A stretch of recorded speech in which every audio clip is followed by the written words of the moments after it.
Hi everyone, welcome back to our channel. आज हम start करते हैं अपना सीडीपी का लेक्चर। ये आपका यूपी टेट, सी टेट और सुपर टेट के लिए है, या फिर जितने भी टेट होते हैं उन सभी में ये सीरीज़ आपकी काम आने वाली है।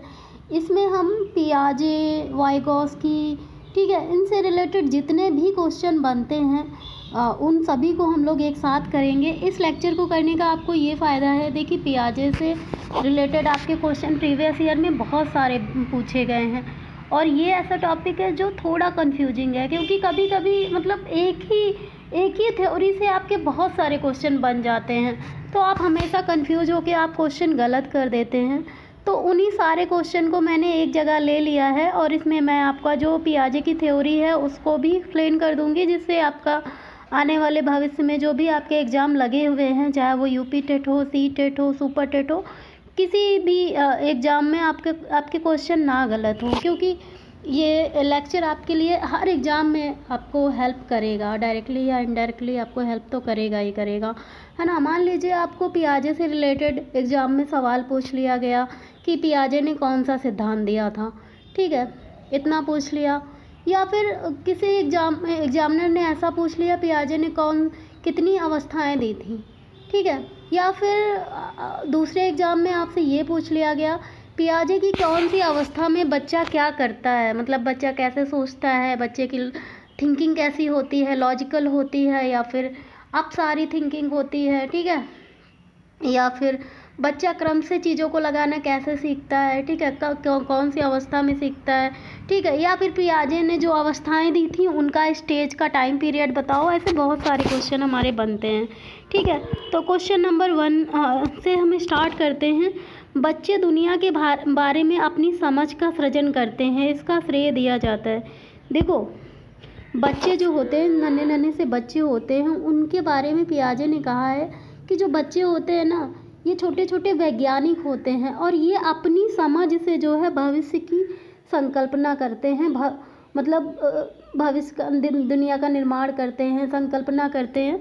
तो बच्चों को, पियाजे का मानना था कि बच्चों को स्वतंत्र छोड़ देना चाहिए, खुला छोड़ देना चाहिए, बच्चों को जितनी चाहे गलतियां करने देना चाहिए, क्योंकि बच्चा गलती करके ही सीखता है, ठीक है। तो पियाजे ने ऐसा माना था, ठीक है। तो बच्चे दुनिया के बारे में अपनी समझ का सृजन करते हैं, इसका आंसर क्या होगा? पियाजे, राइट। नेक्स्ट क्वेश्चन है हमारा, वह अवस्था जब बच्चे तार्किक रूप से वस्तुओं व घटनाओं के विषय में चिंतन करना प्रारंभ कर देता है। मतलब आप क्वेश्चन पूछने का मतलब ये है, ऐसी कौन सी अवस्था है जब बच्चे तार्किक रूप से वस्तुओं व घटनाओं के विषय में चिंतन प्रारंभ कर देते हैं, ठीक है, चिंतन प्रारंभ कर देते हैं। ओके, इस क्वेश्चन को मैं आपको एक्सप्लेन कर देती हूँ, थोड़ा सा डिटेल में एक्सप्लेन कर देती हूँ। देखिए, पियाजे ने 4 अवस्थाएं दी थी, ठीक है। कितनी अवस्थाएं दी थी अपने सिद्धांत में?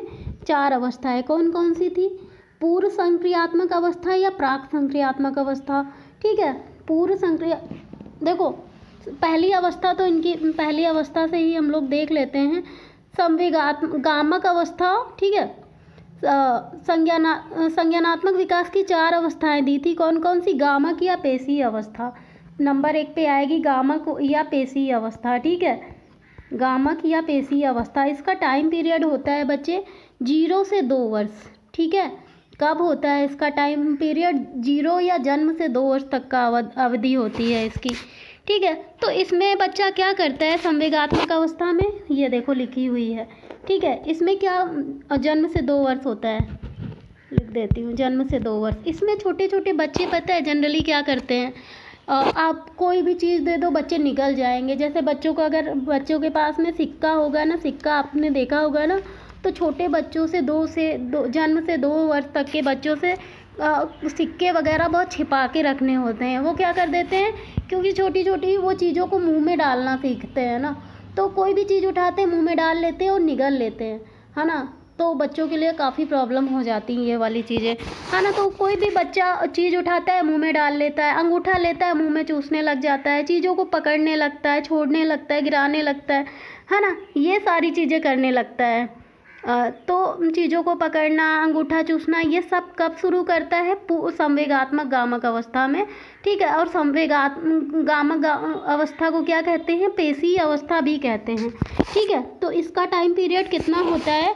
जन्म से 2 वर्ष या फिर 0 से 2 वर्ष तक का होता है, ठीक है। दूसरा है आपका दूसरा है पूर्व संक्रियात्मक अवस्था। पूर्व संक्रियात्मक अवस्था आपका सी नंबर पे लगा हुआ है। पूर्व संक्रियात्मक अवस्था बच्चे जो होता है ये 2 से 7 वर्ष तक होता है, ठीक है। संवेगात्मक गामक अवस्था तो जन्म से 2 वर्ष होता है, पूर्व संक्रियात्मक अवस्था 2 से 7 वर्ष तक होता है। इसमें बच्चा क्या करता है? जो छोटे छोटे बच्चे होते हैं ना, पूर्व संक्रियात्मक अवस्था को बच्चे बोलते हैं प्राक संक्रियात्मक अवस्था। पूर्व संक्रियात्मक अवस्था या प्राक संक्रियात्मक अवस्था, इसमें छोटे छोटे बच्चे पता है क्या करते हैं? छोटे छोटे बच्चे इसको प्री ऑपरेशनल स्टेज भी बोलते हैं।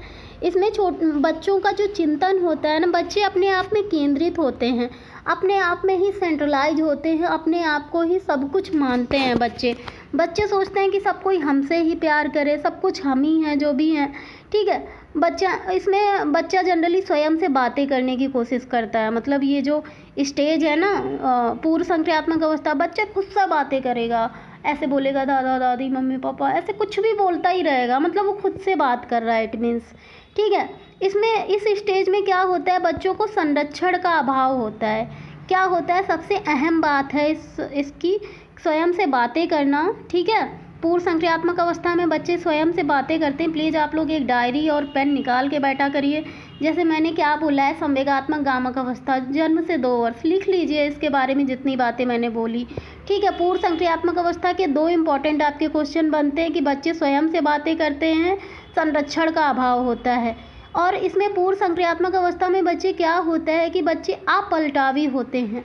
देखो, अपलटावी का मतलब ये होता है बच्चे कि अपलटावी का मतलब होता है, जैसे आपने बोला बच्चे से कि आपका जो घर का रास्ता है ना, आपको वहाँ से ब्रेड लेने जाना है, ये घर का रास्ता है, ये दुकान का रास्ता है, ऐसे ऐसे जाएगा, वो समझ जाएगा ये घर का रास्ता है और ये दुकान का रास्ता है। अब आपसे पूछोगे दुकान से घर का क्या रास्ता होगा, फिर वो नहीं बता पाएगा, क्योंकि वो आप रिवर्स प्रोसेस उसके अंदर होता ही नहीं है, ठीक है। मतलब वो रिवर्स नहीं कर पाता है। आपने बच्चे से बोला कि आपका स्कूल और आपका घर, आपका मतलब बच्चे प्राइमरी में तो पढ़ने ही लगते हैं ना 7 वर्ष तक, 2 से 7 वर्ष की जब हम बात करेंगे, तो आप जब बच्चों से बोलोगे ना कि आपका घर और स्कूल का जो कितना अवधि है 5 किलोमीटर, ठीक है। आपका घर जो है, घर से स्कूल 5 किलोमीटर दूर है। अब आप उससे पूछो ना कि स्कूल से घर आपका कितनी दूर है, तो बच्चा वो घर से स्कूल तो बता देगा, लेकिन स्कूल से घर आपने बताया ही नहीं है, तो वो नहीं बता पाता है, ठीक है। इसे ही बोलते हैं अपलटावी, ठीक है। इसमें क्या होता है, छोटे छोटे बच्चे जो हैं चीज़ों को मतलब गिनती पहाड़े ये सब सीख तो लेते हैं, लेकिन इनके नियम नहीं जानते हैं, नियमों को अच्छे से नहीं जान पाते हैं, ठीक है। चीज़ों को क्रम से नहीं लगा पाते हैं, ठीक है। देखो, जो पूर्व संक्रियात्मक अवस्था या फिर प्राक संक्रियात्मक अवस्था की जो विशेषताएं हैं ना, जो इसकी नेगेटिविटी है ना, नेगेटिव चीज़ें हैं ना, मतलब ये नहीं जानता, इसमें अपलटावी होता है, संरक्षण का अभाव होता है, जोड़ घटाना नहीं कर पाता है। जब हम मूर्त संक्रियात्मक अवस्था की बात करें ना, 7 से 11 वर्ष वो सारी चीज़ें कर लेगा जो पूर्व संक्रियात्मक अवस्था में नहीं कर पाता था। इट मीन्स जब हम मूर्त संक्रियात्मक अवस्था की बात करते हैं ना, तो बच्चे तार्किक रूप से सोचना प्रारंभ कर देते हैं। तार्किक चिंतन तो देखो किशोरावस्था में बच्चे करते हैं ना, तो वो तो औपचारिक अवस्था में करेंगे, लेकिन तार्किक चिंतन करना प्रारंभ कर देते हैं मूर्त संक्रियात्मक अवस्था में। मूर्त संक्रियात्मक अवस्था में बच्चों का जो मतलब, इसमें देखो पूर्व संक्रियात्मक अवस्था में बच्चे में अपलटावी पाया जाता है, ठीक है, लेकिन मूर्त संक्रियात्मक अवस्था में बच्चों में पलटावी पाया जाता है, ठीक है। जिसे इसकी जो विशेषता है ये क्या होती है, पलटावी, मतलब रिवर्स प्रोसेस उन्हें आता है। अगर आपने बच्चे से बोला है ना आपका घर जो है स्कूल से 5 किलोमीटर दूरी है, ठीक है, तो आप अगर बच्चे से पूछो ना कि आपका स्कूल जो है घर से कितनी दूर है, बता देगा 5 किलोमीटर। अब आप अगर उससे पूछो घर स्कूल से कितनी दूर है, तो तब भी वो बता देगा 5 किलोमीटर, ठीक है। और पूर्व हाँ, मूर्त संक्रियात्मक अवस्था में बच्चा क्या करता है, अगर आप बच्चे से पूछो मतलब उसमें रिवर्स का क्रम भी पाया जाता है। चीज़ों को क्रम से लगाना सीख लेता है, चीज़ों का वर्गीकरण कर लेता है, मतलब कौन छोटा है कौन बड़ा है, ठीक है। चीज़ों को वर्गीकरण लगाना सीख लेता है। कौन सी? मूर्त संक्रियात्मक अवस्था में बच्चा देख के चिंतन करना प्रारंभ कर लेता है मूर्त संक्रियात्मक अवस्था में, ठीक है। बच्चा जोड़ घटाना गुणा भाग आदि के नियम जान लेता है मूर्त संक्रियात्मक अवस्था में, ठीक है। बच्चों में क्या होता है, वस्तुओं को पहचानने लगता है, उनका वर्गीकरण करने लगता है, संबंध स्थापित करने लगता है। किस अवस्था में? मूर्त संक्रियात्मक अवस्था में, ठीक है। तो ये सारी विशेषताएं हैं मूर्त संक्रियात्मक अवस्था की। अब आपको बात समझ में आई, पियाजे ने कितनी अवस्थाएं दी? 4 अवस्थाएं दी। पियाजे ने संज्ञानात्मक विकास का सिद्धांत दिया, उसके अंतर्गत पियाजे ने 4 अवस्थाएं दी। कौन कौन सी अवस्थाएं? संवेगात्मक गामक अवस्था या पेशी गामक अवस्था, जिसका टाइम पीरियड था जन्म से 2 वर्ष। पूर्व संक्रियात्मक अवस्था या प्राक संक्रियात्मक अवस्था, ठीक है, जिसका टाइम पीरियड था 2 से 7 वर्ष। मूर्त संक्रियात्मक अवस्था, ठीक है, मूर्त संक्रियात्मक अवस्था उसका टाइम पीरियड क्या था? 7 से 11 वर्ष। औपचारिक संक्रियात्मक अवस्था इसका टाइम पीरियड है 11 से 15 वर्ष। संवेगात्मक गामक अवस्था में बच्चे जनरली अंगूठे चूसते हैं, अंगूठा चूसने लगते हैं, कोई चीज़ उठा के मुंह में डाल लेते हैं, चीज़ों को निगल लेता है बच्चा। मतलब ये काफ़ी ख़तरनाक स्टेज भी अगर देखा जाए तो बच्चों के लिए होता है, क्योंकि बच्चे इस टाइम पे बच्चों को बहुत ज़्यादा केयर की भी तो ज़रूरत होती है। अभी मान लो आपने प्रेस लगा रखा है, ठीक है, आप कपड़े प्रेस कर रहे हो, बच्चे ने आपने अगर नहीं देखा तो वो पकड़ लेगा, जल जाएगा, उसे पता नहीं है ये क्या है, ठीक है। तो संवेगात्मक गामक अवस्था ये हो गई, चीज़ों को पकड़ना शुरू कर देता है ना संवेगात्मक गामक। औपचारिक संक्रियात्मक अवस्था में बच्चों को क्या होता है? बच्चों को संरक्षण का अभाव होता है, चीज़ों को क्रम से नहीं लगा पाता है, ठीक है। पूर्व संक्रियात्मक अवस्था में है ना, चीज़ों को क्रम से नहीं लगा पाता है, स्वयं से बातें करता है बच्चा, जोड़ घटाना गुणा भाग आदि के नियम नहीं जानता है, ठीक है। तो आप पलटावी आपको याद रखना है कि पूर्व संक्रियात्मक अवस्था या प्राक संक्रियात्मक अवस्था में पाया जाता है। इसका टाइम पीरियड है 2 से 7 वर्ष। अब हम बात करें अगर मूर्त संक्रियात्मक अवस्था 7 से 11 वर्ष, इसमें वो सब सीख जाता है जो बच्चा पूर्व संक्रियात्मक अवस्था में नहीं कर पाता था। जैसे कि इसमें मूर्त चिंतन करने लग जाता है बच्चा, ठीक है। इसमें बच्चा चीज़ों को क्रम से लगाना सीख लेता है, बच्चा वर्गीकरण करना सीख लेता है। बच्चों में आप देखो, पूर्व संक्रियात्मक अवस्था में बच्चे में पलटावी नहीं पाया जाता था, अपलटावी पाया जाता था, लेकिन मूर्त संक्रियात्मक अवस्था में बच्चा पलटावी सीख लेता है, ठीक है। बच्चा चीज़ों तार्किक रूप से सोचना प्रारंभ कर लेता है। लेकिन जब हम बच्चे औपचारिक संक्रियात्मक अवस्था की बात करते हैं 11 से 15, तब वो एकदम किशोरावस्था में इंटर करने की एज में होता है। बच्चे की जितनी मानसिक शक्तियाँ होती हैं उन सबका विकास हो चुका होता है। औपचारिक संक्रियात्मक अवस्था में बच्चा चीज़ों तार्किक रूप से चिंतन करना जानता है, कल्पना शक्ति का विकास हो चुका होता है, ठीक है। सारी मानसिक एवं शारीरिक शक्ति का विकास हो चुका होता है, ठीक है। बच्चा समस्या समाधान करना जानता है, बच्चा मूल्यांकन करना जानता है, संश्लेषण विश्लेषण करना जानता है। ये सब औपचारिक संक्रियात्मक अवस्था की विशेषताएं हैं। आपको क्वेश्चन जरूर मिलेंगे, 100% मिलेंगे यहाँ से आपको यूपी टेट सी टेट में, ठीक है। अभी हम बात करते हैं तो वह अवस्था जब बच्चे तार्किक रूप से वस्तुओं या घटनाओं के विषय में चिंतन प्रारंभ करता है, उसका नाम बताओ आप कौन सा? तार्किक रूप से कब चिंतन प्रारंभ करता है भैया? मूर्त में ना। तार्किक रूप से चिंतन प्रारंभ की बात की गई है, चिंतन तो वो करता है औपचारिक संक्रियात्मक अवस्था में तार्किक, लेकिन यहाँ पे शुरुआत कर देता है, प्रारंभ कर देता है, ठीक है। नेक्स्ट क्वेश्चन है हमारा, बच्चों के बौद्धिक विकास की 4 विशिष्ट अवस्थाओं की पहचान की गई है, किससे की गई है बताइए आप लोग? कोहलबर्ग से की गई है, पियाजे से की गई है, स्किनर से की गई है, या फिर एरिक्सन से की गई है? आप लोग बताइए, आप लोग खुद बताएंगे। अब मेरे सभी बच्चे होशियार हैं, बता सकते हैं, ठीक है। तो पियाजे ने की थी यार, 4 अवस्थाओं की बात की थी, किसने की थी? पियाजे ने। नेक्स्ट क्वेश्चन है हमारा, पियाजे के अनुसार निम्नलिखित में से कौन सी अवस्था में बच्चे अमूर्त संकल्पनाओं के विषय में तार्किक चिंतन करना आरंभ कर देता है? देखो यहाँ पे आरंभ की बात की गई है, मैं फिर कह रही हूँ आरंभ। आरंभ का मतलब होता है किसी चीज़ की शुरुआत कर देना, ठीक है। तार्किक चिंतन तो बच्चा औपचारिक में करेगा, 11 से 15 वर्ष या उसके बाद में करेगा, लेकिन वो शुरुआत मूर्त संक्रियात्मक अवस्था में कर देता है। ठीक है, मूर्त संक्रियात्मक अवस्था है ना, कॉन्क्रिएट, इसे कॉन्क्रिएट भी बोलते हैं। ऑपरेशनल स्टेज क्या बोलते हैं? कॉन्क्रिएट ऑपरेशनल स्टेज बोलते हैं, लॉजिकल कॉन्क्रिएट थिंकिंग बोलते हैं। ठीक है, मूर्त संक्रियात्मक अवस्था हो जाएगा। नेक्स्ट क्वेश्चन है हमारा, पियाजे के अनुसार विकास की पहली अवस्था लगभग जन्म से 2 वर्ष के दौरान सबसे बेहतर बच्चा सीखता है। आप ही बताइए, जन्म से 2 वर्ष के दौरान बच्चा कैसे सीखता है? कैसे सीखता है बताइए? पियाजे के अनुसार जो पियाजे की पहली अवस्था कौन सी है? यही अवस्था है ना, संवेगात्मक गामक अवस्था या गामक अवस्था या पेशीय अवस्था, एक ही है तीनों यार। कुछ भी अब एग्जामिनर आपसे कंफ्यूज कहेगा कि करके भले पूछ ले, इसीलिए आपको जानते रहना है कि तीनों बातें एक ही हैं, चाहे संवेगात्मक कहे, चाहे पेशीय कहे, चाहे गामक कहे, है ना। जन्म से 2 वर्ष इस अवस्था में बच्चा ना इंद्रियों के प्रयोग के द्वारा सीखता है। ठीक है, गामक अधिगम के द्वारा सीखता है। बच्चा अपने क्या चीज़ों को देख के, लोगों को देख के सीखता है, अनुकरण से सीखता है ना। आँख, कान, नाक, त्वचा, जितनी भी इंद्रियां हैं उनके माध्यम से सीखता है। ठीक है, तो पियाजे के अनुसार बच्चा विकास की पहली अवस्था जो जन्म से 2 वर्ष के दौरान होती है, पेशीय अवस्था, सबसे बेहतर किसके द्वारा सीखता है? भाई बताइए आप लोग इसका जवाब। हाँ, जनता पूछ रही है इसका जवाब। ठीक है, तो इसका जवाब क्या हो जाएगा? यही हो जाएगा। आप सभी लोग जानते हैं, हमें बताने की तो ज़रूरत पड़ेगी नहीं, आप लोग खुद इतने स्मार्ट हो।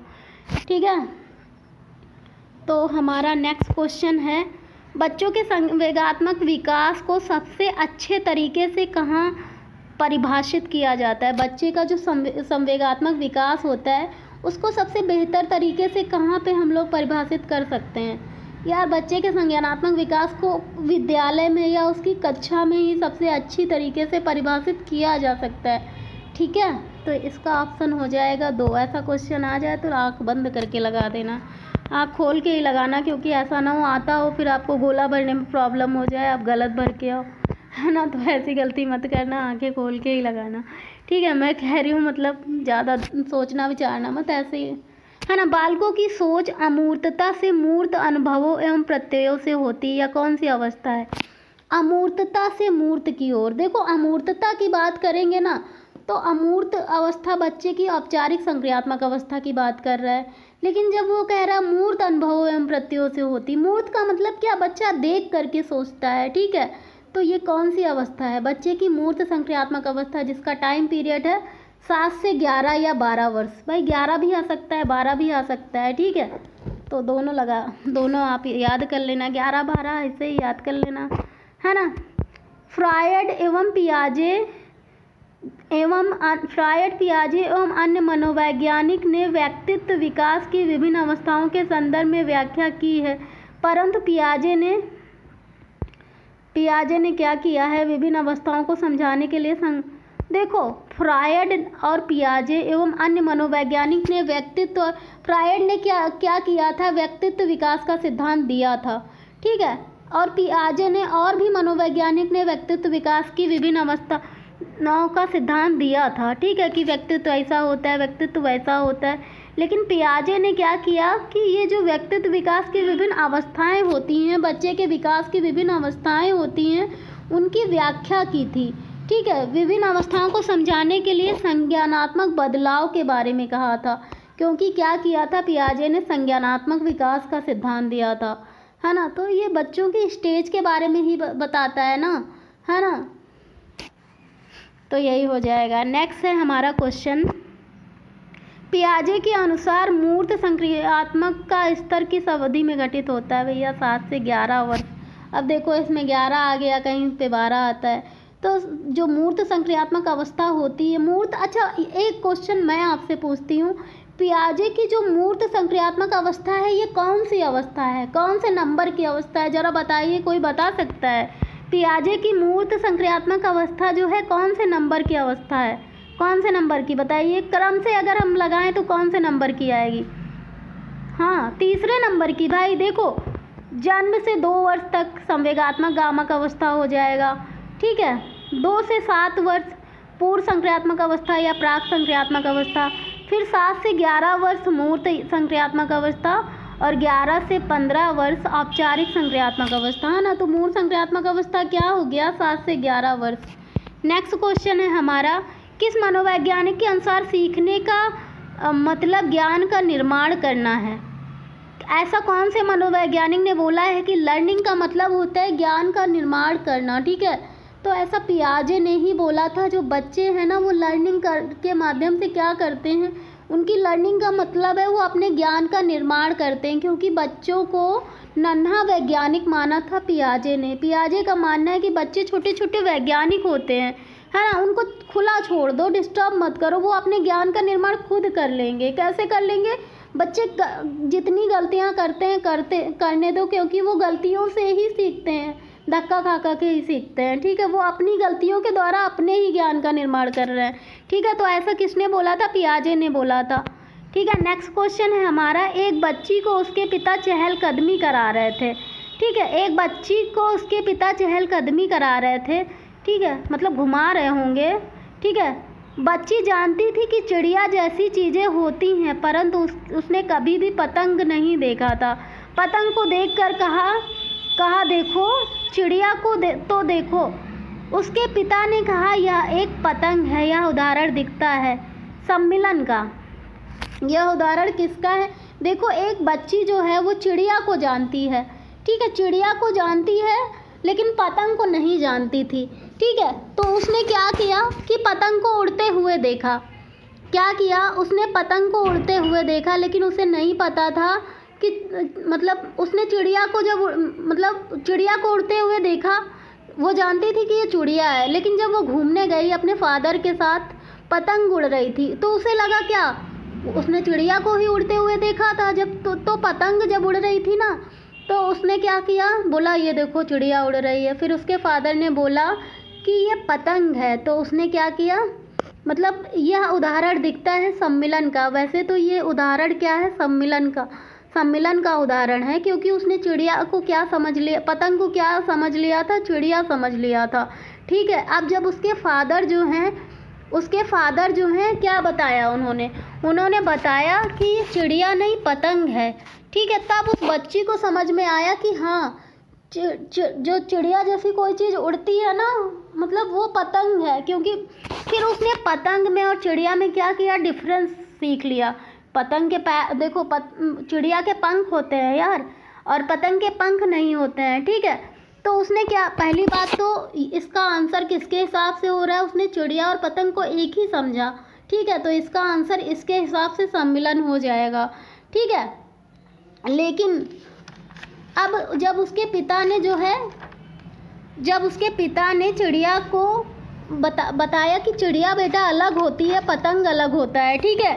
देखो चिड़िया के पंख होते हैं, ठीक है, पतंग के पंख थोड़ी ना होते हैं, वो तो डोरे से उड़ रही है ना। तो उसने क्या किया, उस बच्ची ने क्या किया, अपनी पुरानी वाली जानकारी में, चिड़िया वाली जानकारी में क्या किया, नई जानकारी जोड़ दिया, ठीक है। नई जानकारी क्या किया, जोड़ दिया कि पतंग ऐसी होती है, चिड़िया ऐसी होती है, ठीक है। पतंग ऐसी होती है, चिड़िया ऐसी होती है, और अपने मस्तिष्क में दोनों को अलग अलग कर लिया कि हमें डोरे से बंधी हुई कोई चीज़ दिखेगी तो वो पतंग होगी, और जिसके पंख होंगे वो चिड़िया होगी, ठीक है। तो इसका मतलब क्या है, वो समायोजन कर रही है अपनी पुरानी जानकारी। पुरानी जानकारी क्या है, समावेशीकरण। उसे पहले से पता है कि हाँ चिड़िया नाम की कोई चीज़ होती है, ठीक है।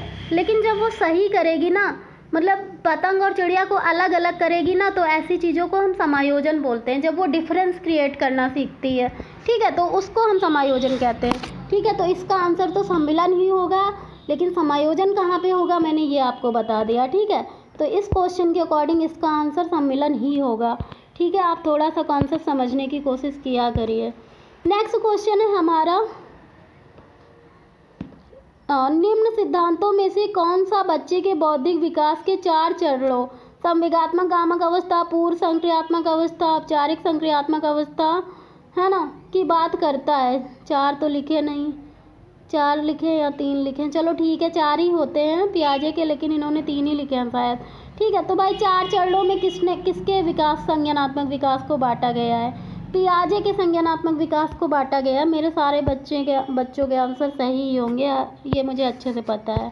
ठीक है, नेक्स्ट क्वेश्चन हमारा, वाइगोस्की बच्चों के सीखने में निम्नलिखित में से किस कारक की महत्वपूर्ण भूमिका पर बल देते हैं। देखो, वाइगोस्की का ऐसा मानना था ना, बच्चों मतलब वाइगोस्की ने सामाजिक अंतःक्रिया पर ज़्यादा बल दिया था। ठीक है, वाइगोस्की ने क्या किया था, सामाजिकता पर ज़्यादा ध्यान दिया था। उनका मानना था कि बच्चे समाज के साथ अंतःक्रिया करके ही सीखते हैं। ठीक है, तो जब हम सामाजिक अंतःक्रिया पर जोर देने की बात आए वहाँ पे आप हमेशा वाइगोस्की की तरफ ही जाना। ठीक है, नेक्स्ट क्वेश्चन हमारा, कोहलबर्ग के अनुसार शिक्षक बच्चों में नैतिक मूल्यों का विकास कर सकता है। शिक्षक बच्चों में नैतिक मूल्यों का विकास कर सकता है निष्क्रिय शब्दों को समझाने के द्वारा, अमूर्त तरीके के चिंतन के द्वारा, भाषा के नए अर्जित ज्ञान के अनुप्रयोग के द्वारा, इंद्रियों के प्रयोग के द्वारा। ठीक है, नैतिक मूल्यों, भाई ये क्वेश्चन का इन्होंने आंसर इंद्रियों के प्रयोग के द्वारा दिया, ये बात तो मुझे खुद नहीं समझ में आई।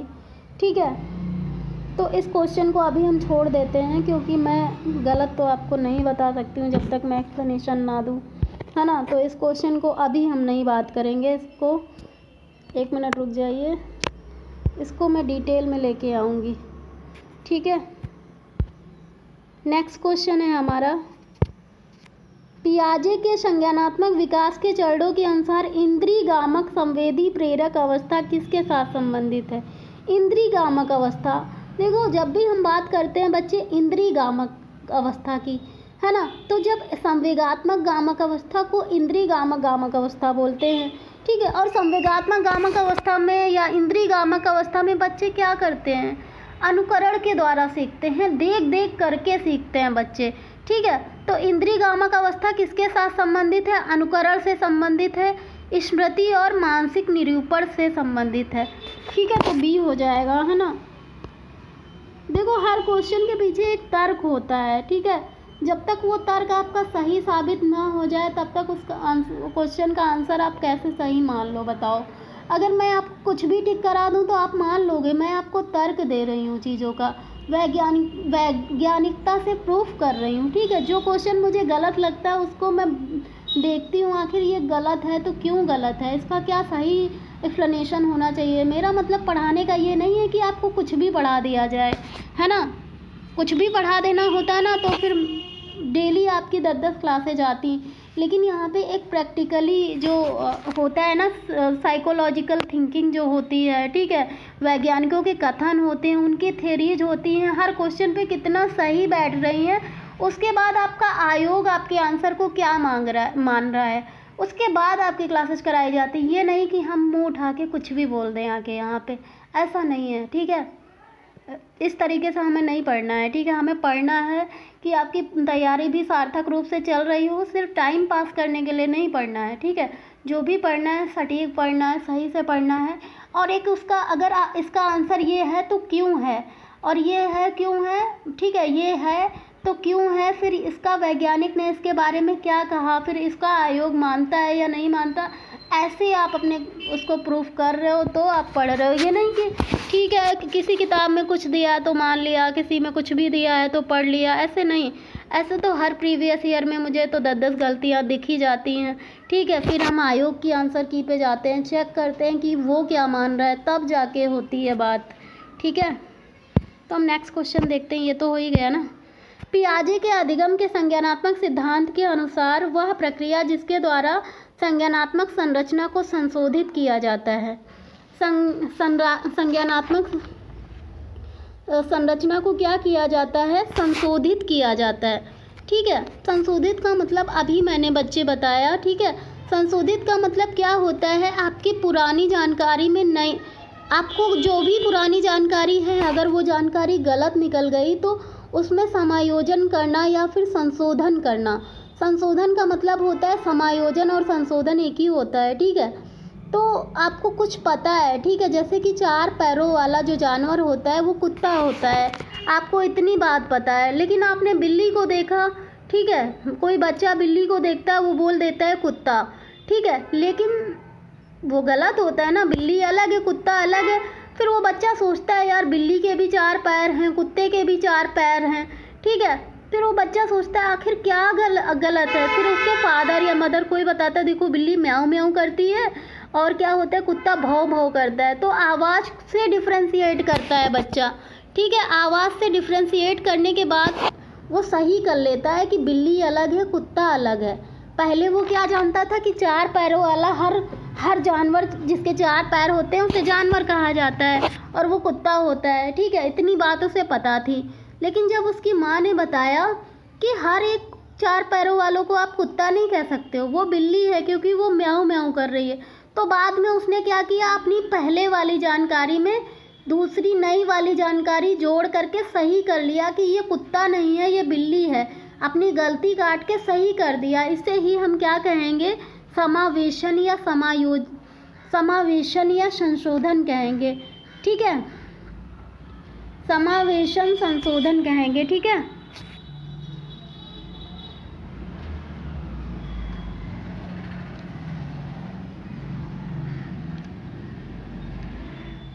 एक मिनट रुक जाइए।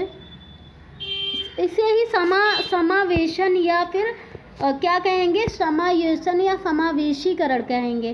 पहले वाली जानकारी में नई जानकारी को जोड़ना, ठीक है। आपको पूर्व जानकारी है उसमें नई जानकारी को जोड़ना क्या कहेंगे, समावेशन कहेंगे या फिर समावेशन कहेंगे। आप मतलब इसके 2-3 और नाम है, जैसे क्या नाम है, सम्मिलन, समावेशन, है ना, आत्मीकरण या आत्मसातकरण। 4 नाम है, चारों का मतलब एक ही है, लिख लीजिए। जहाँ पे बात आ जाएगी समावेशीकरण की, जहाँ पे बात आ जाएगी सम्मिलन की, जहाँ पे बात आ जाएगी क्या, आत्मीकरण की, और जहाँ पे बात आ जाएगी सात्मीकरण की, सब एक ही है। बस आपको एग्जामिनर कंफ्यूज करने के लिए अलग अलग बोलता है, ठीक है। तो आपके जितने भी डाउट बनते हैं, मेरा यही मतलब मकसद है कि आपके डाउट को डाउट ना रहने दिया जाए, है ना। तो ये इसने क्या हुआ, मतलब पिछली वाली लड़की ने क्या किया, उसने पतंग को देखा, उसने चिड़िया समझ लिया। पतंग को देखा, उसने चिड़िया समझ लिया, ठीक है। फिर उसके फादर ने बोला क्या कि ये पतंग है, चिड़िया नहीं है, तो उसने काट करके सही कर लिया। उसका मतलब क्या था, सम्मिलन था ना। देखो पिछला वाला क्वेश्चन अभी दिखा रही हूँ आपको, कहाँ चला गया, सम्मिलन हुआ ना, ठीक है। उसने क्या किया, पतंग को चिड़िया समझ लिया, ठीक है। और बाद में उसके फादर ने बोला नहीं ये चिड़िया नहीं है, ये पतंग है, ये डोरे से उड़ रही है और इसके क्या हैं, इसके पंख दिख रहे हैं, नहीं है तुम्हारे उसके पास पंख, तो ये पतंग है और ये चिड़िया है। चिड़िया अलग होती है, पतंग अलग है। इसको उसने क्या किया, अपनी नई जानकारी में पुरानी जानकारी को जोड़ लिया कि पतंग अलग है, चिड़िया अलग है। इसे ही सम्मिलन कहेंगे।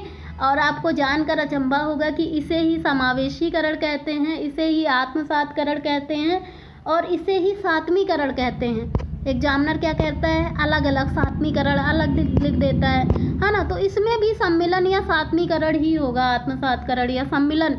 अगर यहाँ पे सम्मिलन होगा तब भी सही होगा, क्योंकि सम्मिलन समावेशन का मतलब एक ही होता है बच्चे, ठीक है। तो इसका आंसर क्या है, बताओ आप लोग, सम्मिलन या समावेशन, ठीक है। नेक्स्ट क्वेश्चन है हमारा, कोहलबर्ग के अनुसार सही और गलत के प्रश्न के बारे में निर्णय लेने में शामिल चिंतन प्रक्रिया को क्या कहा जाता है।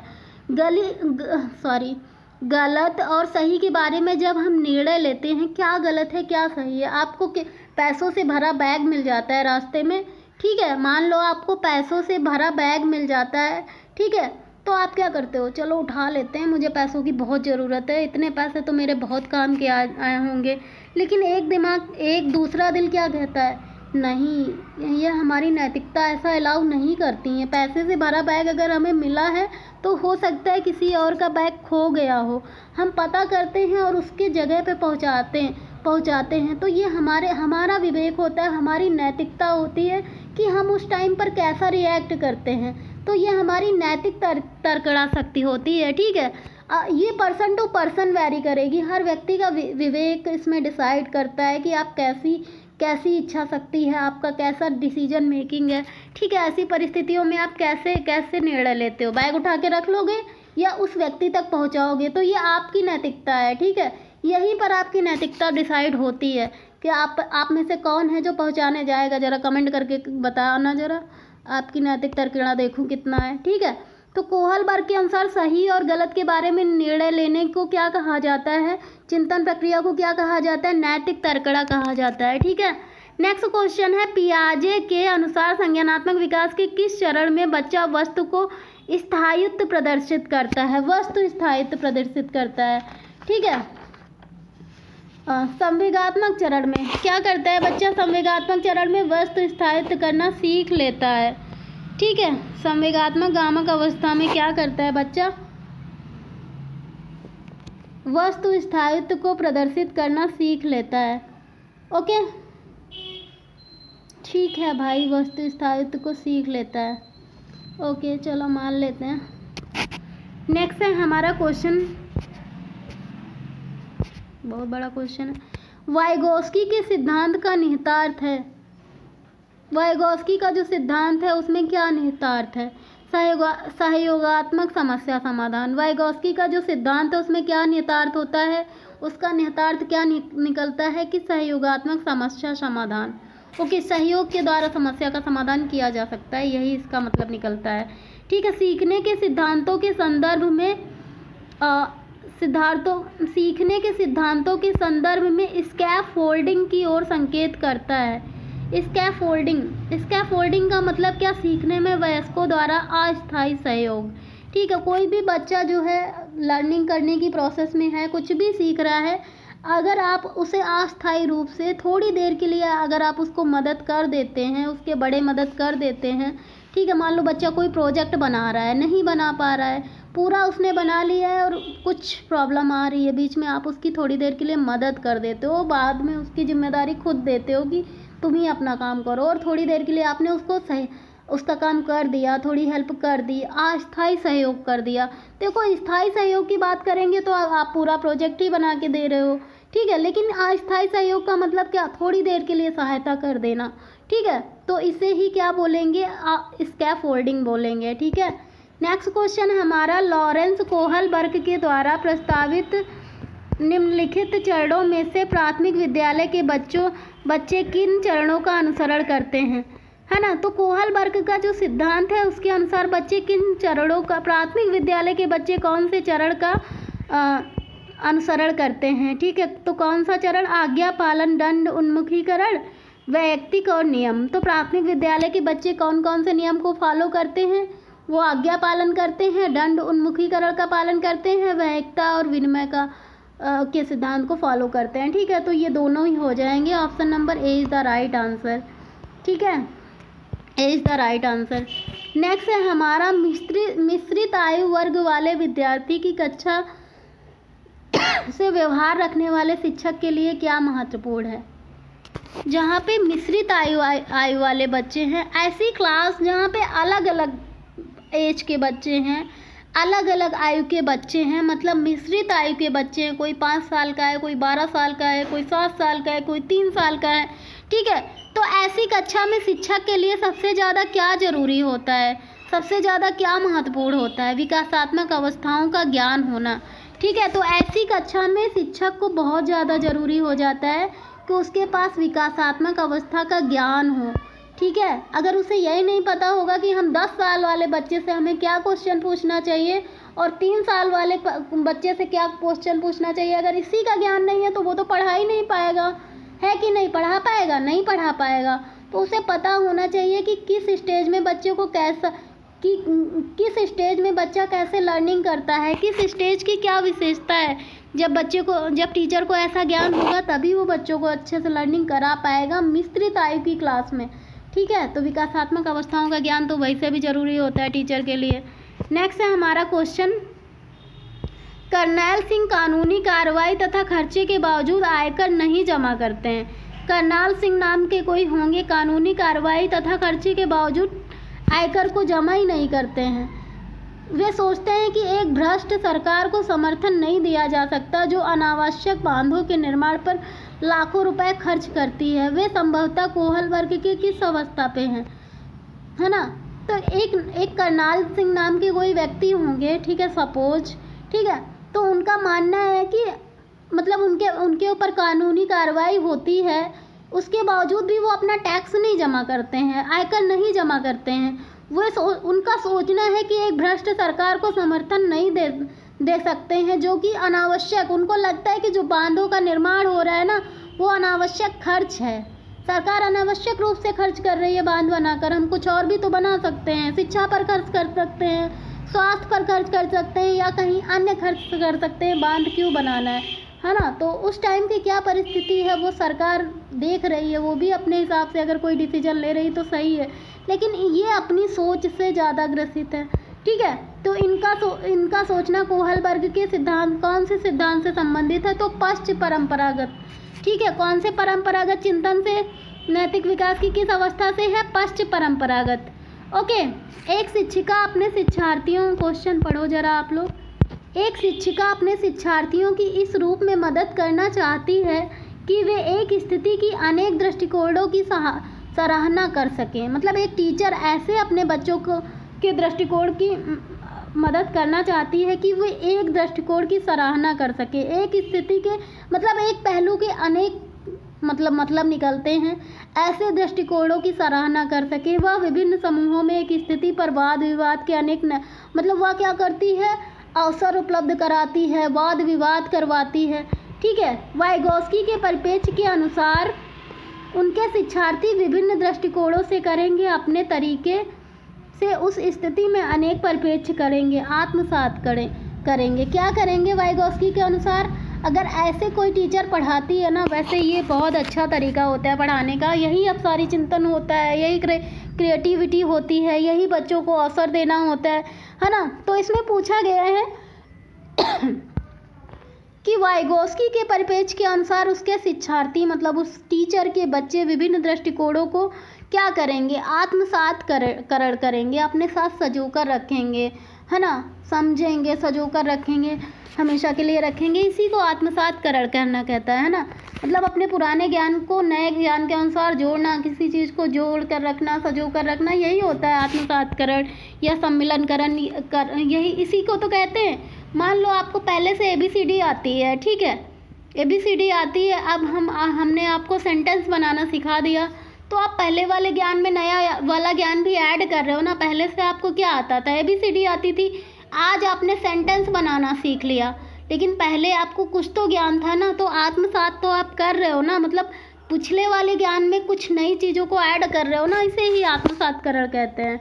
ठीक है, अब आपसे पूछा जाएगा वॉवेल्स और कॉन्सोनेंट, है ना, वो तो अलग हो गए हैं आपके, लेकिन सेंटेंस तो अलग हो जाएगा, है ना। अगर अलग की बात करेंगे तो दोनों अलग तो ज़रूर हो जाएंगे, लेकिन पहले आपको ज्ञान था क्या? वॉवेल और कॉन्सोनेंट का, बाद में काहे का ज्ञान हुआ? सेंटेंस का। तो दोनों को आप जोड़ के पढ़ रहे हो, इसे ही क्या कहेंगे? आत्मसातकरण। निम्नलिखित में से सीता ने हाथ से दाल और चावल खाना सीख लिया है। जब उसे दाल और चावल दिए जाते हैं तो वह दाल चावल मिलाकर खाने लगती है। ठीक है, उसने चीज़ों को करने के लिए स्कीमा में दाल और चावल खाने को क्या कर लिया है? क्या कर लिया? अनुकूलित कर लिया है। ठीक है, सीता दाल और चावल को खाना, देखो सीता नाम की लड़की होती है, वो हाथ से दाल चावल खाना सीख लेती है। ठीक है, अब क्या होता है, जब भी उसे दाल चावल दिया जाता है, पहले हो सकता है दाल और चावल अलग करके खाती रही हो, लेकिन अब उसने हाथ से दाल चावल खाना सीख लिया। अब जब उसे दाल चावल दिए जाएंगे तो उसने क्या किया? दाल और चावल को एक साथ मिलाकर खाना सीख लिया है। ठीक है, इसे हम अनुकूलन कहेंगे। अनुकूलन का मतलब क्या हुआ? आप वातावरण के साथ क्या करते हो? सामंजस्य बिठाना शुरू करते हो। ठीक है, आपने एक बार देखा कि दाल चावल मिलाकर खाते हैं, आपने खाना सीख लिया, आपको ऐसे दाल अच्छी भी नहीं लगेगी। ठीक है, और दूसरी बात क्या? ठंडी आई, आप ठंडी के कपड़े पहनना शुरू कर दिया, और जैसे ही गर्मी आने लगी आप गर्मियों के कपड़े पहनने शुरू कर देते हो। ये क्या है? ये अनुकूलन ही तो है। वातावरण के साथ आप क्या करते हो? अनुकूलन ही तो करते हो, सामंजस्य बिठाने की ही तो कोशिश करते हो ना, है ना। तो ये क्या हो जाएगा? अनुकूलन हो जाएगा। ओके, नेक्स्ट क्वेश्चन है हमारा, संज्ञानात्मक विकास के 4 चरणों के द्वारा संवेदी, पेशी, पूर्व संक्रियात्मक और औपचारिक संक्रियात्मक की पहचान की गई है। भाई पियाजे ने इसकी पहचान की है, तो इसका आंसर पियाजे हो जाएंगे, है ना।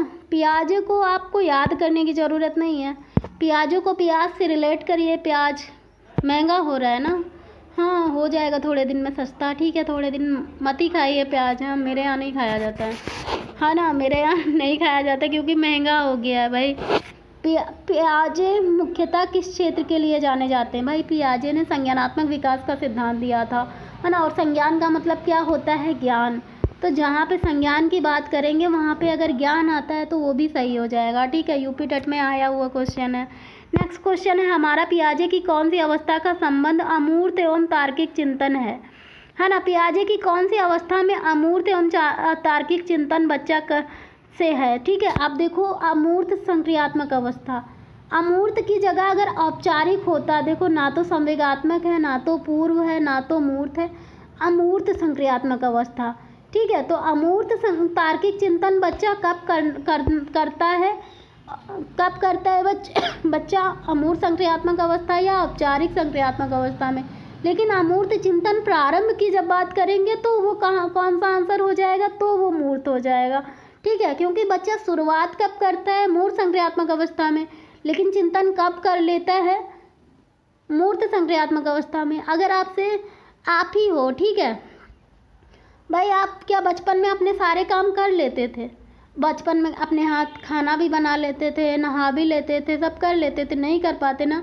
हो सकता है बचपन में आपने 1-2 दिन नहाना सीख लिया हो, है ना। नहाने की शुरुआत कर ली हो बचपन में, 7 वर्ष या 6 वर्ष खुद से नहाना सीख लिया हो, है ना। लेकिन जनरली जब किशोरावस्था में आते हो, जब बड़े हो जाते हो, तभी तो खुद से नहाते हो ना। ऐसा तो है नहीं कि शैशवावस्था में आप अपने आप ही नहा लेते थे, आपके मम्मी पापा खुद ही नहलाते थे ना आपको, है ना। तो इसी का मतलब है, बच्चा जब चिंतन प्रारंभ करता है तब वो मूर्त संक्रियात्मक अवस्था में होता है, तार्किक चिंतन प्रारंभ करता है, ठीक है। लेकिन जब वो तार्किक चिंतन कर लेता है पूर्ण रूप से, तब वो औपचारिक संक्रियात्मक अवस्था हो जाता है। डिफरेंस जरूर समझना, कॉन्सेप्ट नहीं समझ रहे हो ना तो समझ लो आप कुछ नहीं पढ़ रहे हो, ठीक है।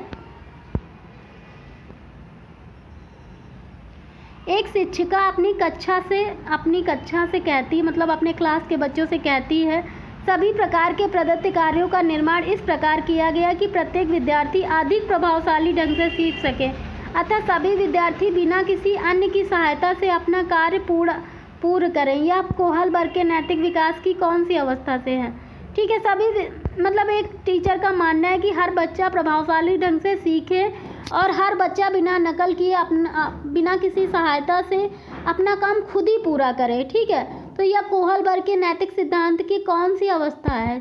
तो ये औपचारिक चरण कानून 4 की अवस्था है। ज़रा याद कर लेना ऐसा ही, क्योंकि ये पूछा भी जाता है आपका, ठीक है। सीटेट में देखो पूछा भी गया है, और जो सीटेट में पूछा जाता है वही यूपी टेट में पूछा जाता है, जो DSSB में पूछा जाता है वही सीटेट में पूछ लेते हैं उठा के।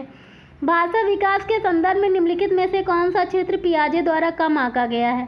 सामाजिक अंतःक्रिया को। देखो पियाजे ने सबसे ज़्यादा आंका था किसको? सामाजिक अंतःक्रिया को सबसे ज़्यादा किसने महत्व दिया था? वाइगोस्की ने दिया था, है ना। भाषा विकास के संदर्भ में वाइगोस्की ने सबसे ज़्यादा सामाजिक अंतःक्रिया पर बल दिया था। ये क्वेश्चन 2014 में पूछा गया सीटेट में, 2019 में भी पूछा गया है सीटेट में, 2020 में भी पूछा गया है सीटेट में, ठीक है। तो बहुत इंपॉर्टेंट क्वेश्चन है, आप लोग ज़रा याद कर लेना इसको। नेक्स्ट क्वेश्चन है हमारा,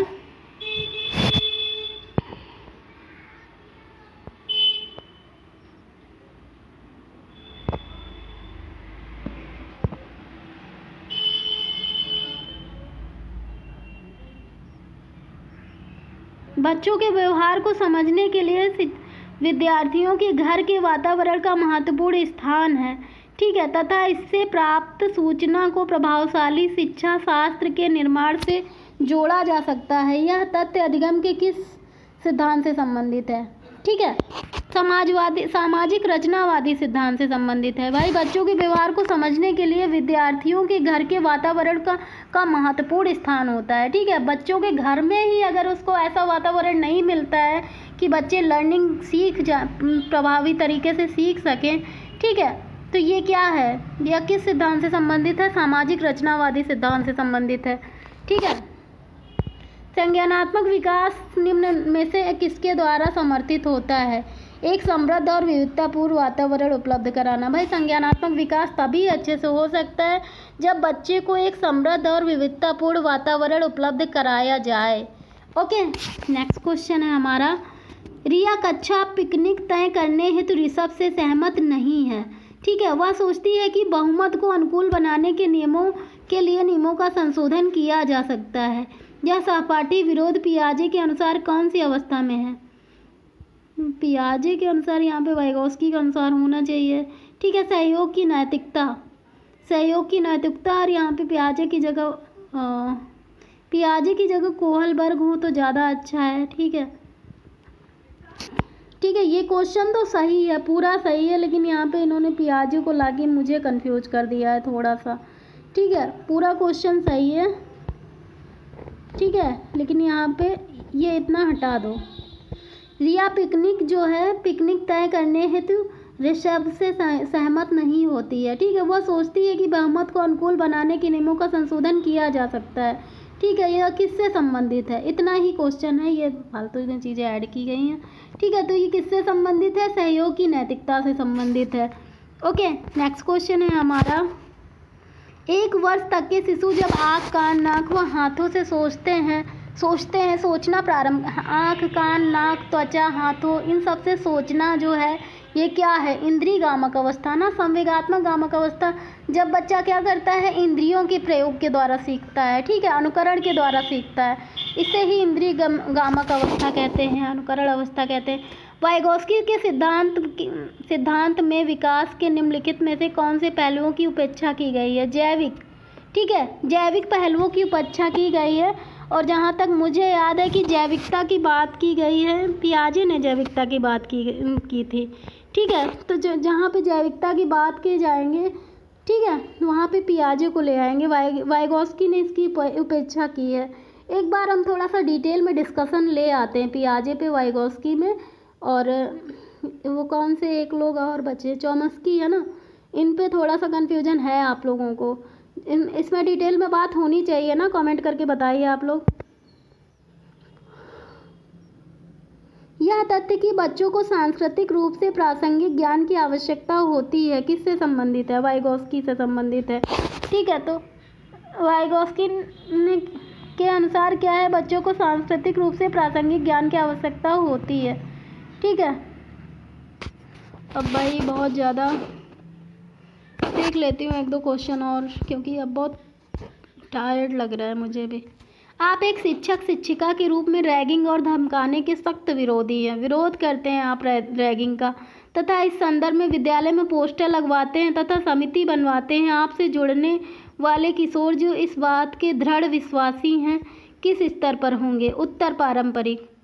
जो मतलब आपसे जुड़ने वाले किशोर जो हैं इसका समर्थन करते हैं। ठीक है, कि रैगिंग नहीं होनी चाहिए, वो आपकी सोच का समर्थन कर रहे हैं ना, है ना, तो वो कौन से स्तर पर होंगे भाई? उत्तर पारंपरिक।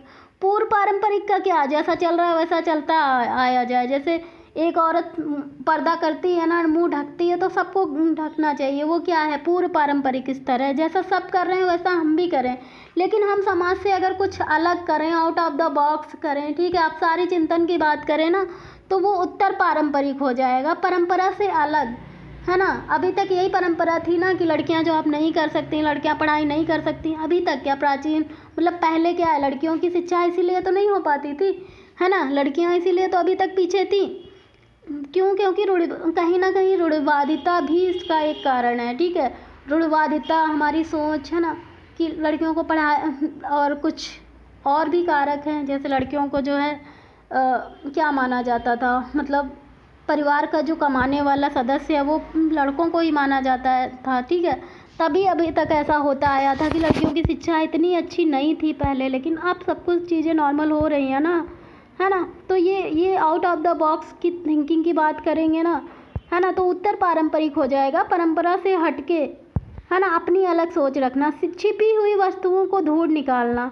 ठीक है, इस बात का संकेत है कि शिशु निम्नलिखित में से किस संज्ञानात्मक कार्य में दक्षता प्राप्त करने लगा है? वस्तु स्थायित्व करना सीख गया है। वस्तु स्थायित्व का मतलब क्या हुआ?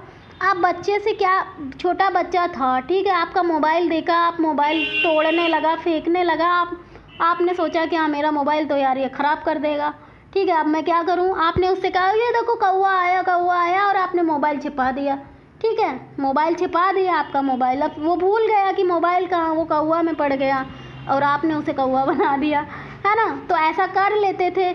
लेकिन जब बच्चे छिपी हुई चीज़ों को ढूंढना जान जाएं, ठीक है, जब आप बच्चों को बेवकूफ़ ना बना पाएँ, ठीक है, बच्चे छोटी छोटी चीज़ों को ढूंढना जान जाएं, आप बच्चों को बेवकूफ़ नहीं बना पा रहे हो, तो इसका मतलब क्या है, बच्चा जो है अगली स्टेज पे आ गया है, वस्तु स्थायित्व करना सीख गया है, ठीक है। तो जब बच्चे को आप बेवकूफ़ बना लेते थे कि वो देखो कौवा आया और मोबाइल छिपा दिया, तब उसमें वस्तु स्थायित्वता नहीं थी, ठीक है। लेकिन वो जब चीज़ों को ढूंढने लगता है, ठीक है, इस सामंजस्य बिठाने लगता है, ठीक है, उसे क्या कहते हैं, वस्तु स्थायित्व कहते हैं, ठीक है।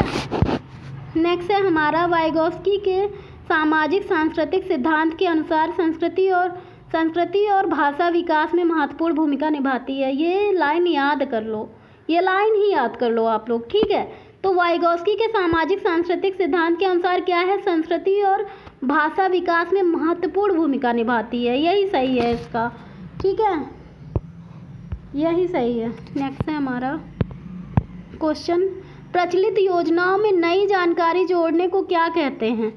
अभी आपको बताया प्रचलित योजनाओं में नए 3 क्वेश्चन आ चुके हैं इससे रिलेटेड आपके, चाहे सम्मिलन कहो, चाहे समावेशीकरण कहो, चाहे आत्मसातकरण करो, तीनों बात एक ही हैं, ठीक है। चाहे पतंग आप देख के चिड़िया बोलो, ठीक है, चाहे दाल चावल मिला के खा रहा है, वो तो खैर अनुकूलन में चला जाएगा, क्यों अनुकूलन हिता ना हो, आप लोग बताइए, है ना। लेकिन आत्मसातकरण का मतलब क्या है, प्रचलित योजनाओं में आप नई जानकारी जोड़ रहे हो, पहले से आपको कुछ पता है, पहले से आपको ABCD आता है, ठीक है, आज आपने सेंटेंस बनाना सीखा, तो ये क्या है, पहले से आपको कुछ पता है और आपने आज कुछ सीखा और दोनों को ऐड कर रहे हो, ठीक है, दोनों को ऐड कर रहे हो, पहले ज्ञान के अनुसार, पूर्व ज्ञान के अनुसार नई जानकारी उसमें जोड़ रहे हो, कुछ इकट्ठा कर रहे हो, इसको क्या बोलते हैं, आत्मसातकरण बोलते हैं, ठीक है। आपने 10th का एग्ज़ाम दिया, ठीक है, तो ऐसा नहीं है कि 10th का एग्ज़ाम दिया तो पैदा होते ही 10th का एग्ज़ाम दिया, उसके पहले 1 2 3 4 5 6 7 8 9 पढ़ा और उसमें भी बहुत कुछ सीखा, उसमें जो कुछ सीखा उसका प्रयोग करते हुए 10th का एग्ज़ाम दिया और 10th का सिलेबस पढ़ा, ठीक है। तो 1 2 3 4 5 6 7 8 9 का ज्ञान जो है आपने सजो कर रखा, फिर 10th को पढ़ा, 10th का एग्ज़ाम दिया, इसे आत्मसातकरण कहते हैं। ऐसा नहीं है कि आप पैदा हुए 10 साल बाद आपने सिर्फ 10th का एग्ज़ाम दे दिया, आपकी सारी हेडेक ख़त्म, है ना, तो ऐसे तो नहीं होता है ना, है ना। आप छोटी छोटी चीज़ों को सजो कर रखते हो, आत्मसातकरण करते हो, लेकर चलते हो चीज़ों को, है ना, अपने दिमाग में रखते हो, इसे ही आत्मसातकरण बोलते हैं ना। पियाजे के सिद्धांत के अनुसार निम्नलिखित में से कौन सा व्यक्ति के संज्ञानात्मक विकास को प्रभावित नहीं करेगा, ठीक है, कौन नहीं करेगा, समीपस्थ विकास का क्षेत्र, कौन नहीं करेगा, समीपस्थ विकास का क्षेत्र प्रभावित नहीं करेगा, बाकी सब करेंगे, ठीक है। नेक्स्ट है हमारा, अध्यापिका ने ध्यान दिया कि, बाप रे अभी इतना है, अध्यापिका ने ध्यान दिया कि पुष्पा अपने आप किसी एक समस्या का समाधान नहीं कर सकती, फिर भी वह एक वयस्क या साथी के मार्गदर्शन की उपस्थिति में ऐसा करती है, इस मार्गदर्शन को क्या कहेंगे, सहारा देना, ठीक है। पुष्पा अपने आप से जल्दी लर्निंग नहीं कर पाती है, जल्दी अपने प्रॉब्लम सॉल्व नहीं कर पाती है, लेकिन अगर उसकी बड़ी क्लास का कोई बच्चा उसकी हेल्प कर देता है तो वो काम कर देती है, तो उसे क्या कहते हैं, सहारा देना ही तो कहते हैं भाई। आप कोई प्रॉब्लम सॉल्व मैथ का नहीं कर पा रहे हो, ठीक है, आपका कोई बड़ा या कोई टीचर आपकी हेल्प कर दे तो उसको क्या कहते हैं, सहारा देना कहते हैं, ठीक है। नेक्स्ट क्वेश्चन है हमारा, एक बच्चे को सहारा देने की मात्रा एवं प्रकार में परिवर्तन इस बात पर निर्भर करता है, किस बात पर निर्भर, एक बच्चा को सहारा देने की मात्रा, एक बच्चा को कितना सहारा देना है, किस मात्रा में सहारा देना, ऐसा तो नहीं उसने क्वेश्चन पूछा आपने बस सॉल्व करके दे दिया, उसने क्वेश्चन पूछा आपने किस तरीके से बताया, कौन सी विधि से बताया, ठीक है, आपने समझाया तो आपने क्या समझा कि बच्चा आखिर ये क्वेश्चन पूछ रहा है तो उसको क्या नहीं आता और क्यों नहीं आता है, शिक्षण विधि में क्या कमी है। ठीक है, तो एक बच्चे को सहारा देने की मात्रा एवं प्रकार में परिवर्तन इस बात पर निर्भर करता है, किस बात पर निर्भर करता है, अध्यापिका की मनोदशा। ठीक है, किस बात पर निर्भर करता है, अध्यापिका की मनोदशा पर निर्भर करता है। वाइगोस्की तथा पियाजे के परिप्रेक्ष्य में एक प्रमुख विभिन्नता क्या है, भाषा एवं चिंतन के बारे में। ठीक है, भाषा एवं चिंतन के बारे में वाइगोस्की और पियाजे ने यार एक ही सिद्धांत दिया था, दोनों के सिद्धांत काफ़ी सिमिलर थे।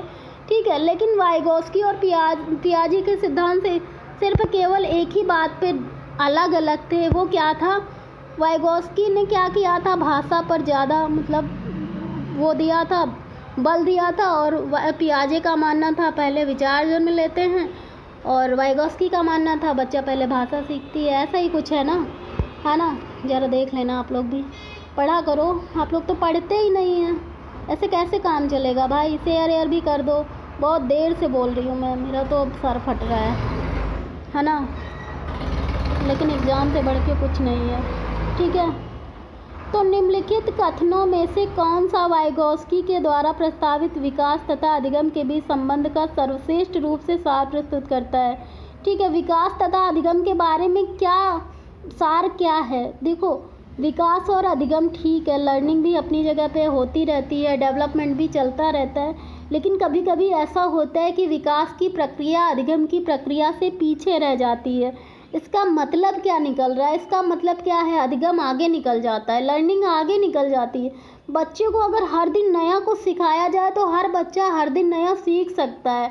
इट मीन्स क्या, डेवलपमेंट का एक प्रोसेस होता है, उसको एक प्रक्रिया से गुजरना पड़ता है। लेकिन अगर हम लर्निंग की बात करें ना, बच्चों को सिखाने की बात करें ना, तो अगर हम बच्चे को जितना ज़्यादा सिखाएंगे, बच्चा हर मिनट हर दिन हर घंटे नया कुछ सीख सकता है।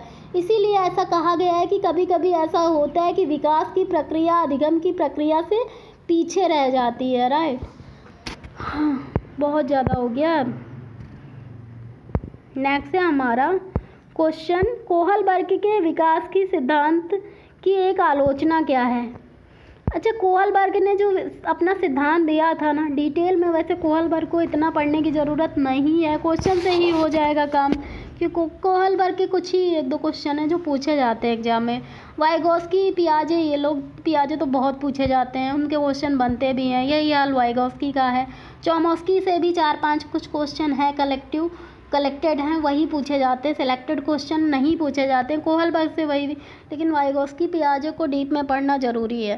ठीक है, तो कोहलबर्ग के सिद्धांत की एक प्रमुख आलोचना क्या है कि कोहलबर्ग ने पुरुषों एवं महिलाओं की नैतिक तार्किकता में सांस्कृतिक विभिन्नताओं को बिल्कुल महत्व नहीं दिया। ठीक है, जो महिलाओं और पुरुषों की तार्किकता होती है, नैतिक तार्किकता, ठीक है, उसमें सांस्कृतिक विभिन्नताओं को बिल्कुल, उन्होंने क्या किया, पुरुष और स्त्री को एकदम पैरेलल मतलब एकदम बराबर पे रख दिया।